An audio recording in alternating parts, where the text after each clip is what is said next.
long ago, in a time before our maps and memories, there existed a secret place, the kingdom of falling stars. Here, the night sky was so close you could almost touch it. And each evening, as the moon began its climb, the stars would unpin themselves from the dark velvet and drift down like a shower of gentle fireflies.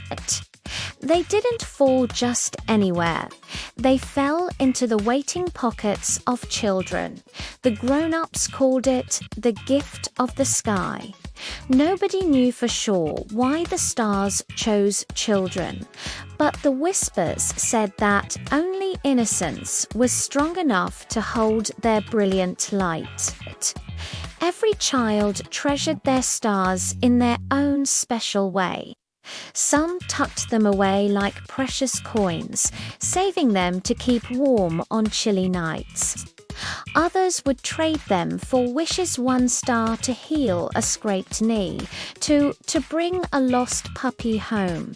And the bravest kids, they'd swallow their stars whole, and their laughter would glow brighter than any lantern in the kingdom. But thanks to this nightly miracle, the entire land flourished. Crops grew tall, rivers sparkled, and even the saddest songs held a note of hope.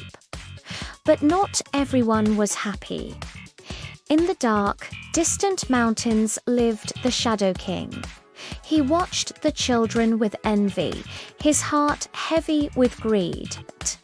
He believed that if he could just collect all the stars, he could become powerful enough to swallow the sun and rule over both day and night. So he sent his armies.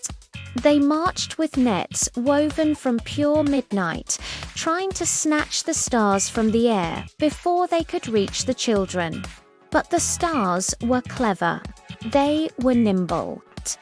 They would dip and dance and dive right through the threads, always finding their way into the small hands waiting below.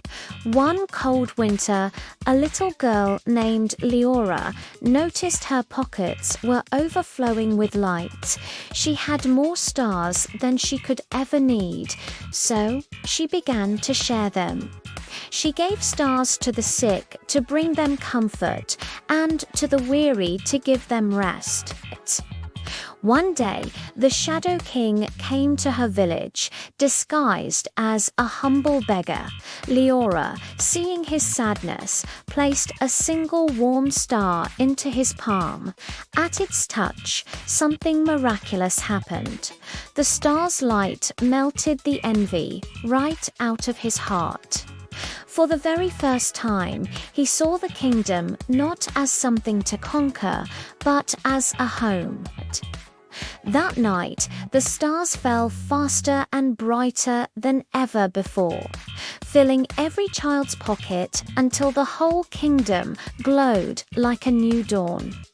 The people learned a valuable lesson that day. They understood that the light of a star isn't meant to be hoarded or kept hidden away. Its magic is strongest when it's shared, passed from one hand to another, from one heart to the next. And so, even today, in that hidden land, children still walk with their pockets full of starlight, making the world just a little bit brighter for everyone. Thanks for watching.